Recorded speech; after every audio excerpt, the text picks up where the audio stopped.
বলে বাবা আমাকে মেরো না, আমার 3টা বাচ্চা আছে, আমি বিয়ে দিতে পারি নাই। বর্তমান সরকার কি আমাদের কথা কি বুঝে না, নাকি আমরা তাদেরকে বুঝাতে পারিনি? এই আয়নাগরগুলো অতি সত্বর 48 ঘন্টার ভিতরে উন্মোচন করতে হবে। 2016 সালে আমি নিজেই আয়নাগরে ছিলাম। কোটি কোটি টাকার বিনিময়ে আমি বেলাল মুক্তি পেয়েছি, জীবন ভিক্ষা পেয়েছি। সেখানে আমি দেখেছি হাত পা এভাবে বেঁধে মানুষকে কিভাবে জুতা দিয়ে টর্চারিং করে। তার 3টা বাচ্চা বলে বাবা আমাকে মেরো না। 250-টিরও বেশি ডিজাইন অপশন নিয়ে ওয়ালটন স্মার্ট ফ্রিজ, বোঝে আপনার প্রয়োজন।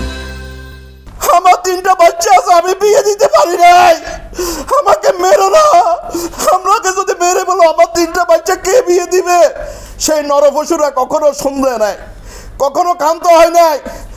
আজকে আরেকজনকে যখন মারতেছিল সে বলতেছে বাবা আমার ছোট ছোট 2টা মাসুম বাচ্চা আছে, আমার বৃদ্ধা বাবা মা, আমাকে যদি তোমরা মেরে ফেলো আমার বাবা মা আমার বাচ্চা রাস্তার এতেই মরে যাবে, তারা রাস্তায় ভিক্ষা করে বেড়াবে।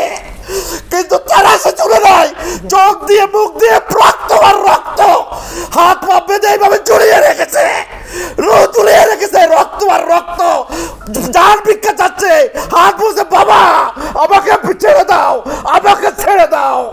কিন্তু সেই নরপশুরা একটু তাদের মন কাঁদে নাই।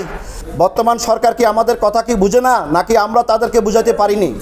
গত 27 আগস্ট বাংলাদেশ বর্তমান যে সরকার 5 সদস্যের একটি কমিটি গঠন করছে, এটা আপনারাও জানেন। সেই কমিটির মাধ্যমে 45 দিনের একটা সময় দিছে। 45 দিনের ভিতরে আপনার আমাদের যারা গুম খুম হয়েছে বা যারা হয়েছে তাদের যে একটা রোড ম্যাপ, এখনও পর্যন্ত তারা ওই ধরনের কোনো চিন্তা করেনি। আজকে 15 দিন অতিবাহিত হয়ে গেল।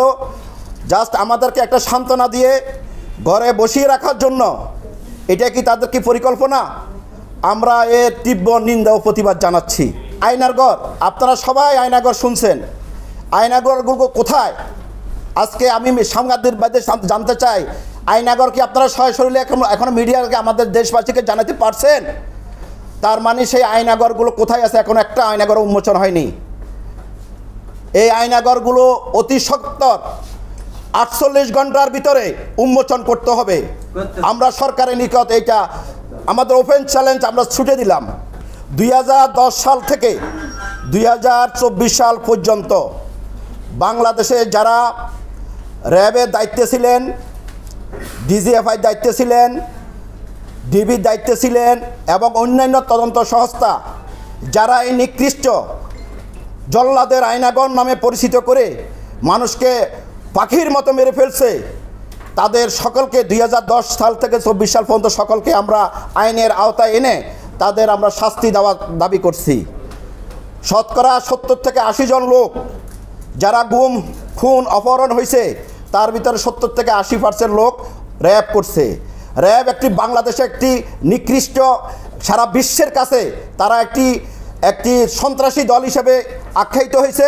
তাই অতি বিলম্বে এই র্যাবকে এই দেশ থেকে, এই বাহিনীকে প্রত্যাহার করার জন্য আমরা দাবি জানাচ্ছি। বাংলাদেশ আজকে আমাদের ছাত্র বিপ্লবের মাধ্যমে এই দেশ স্বাধীন হয়েছে, এখনও 100% স্বাধীন হয় নাই, আরও 20% স্বাধীন হওয়ার বাকি আছে।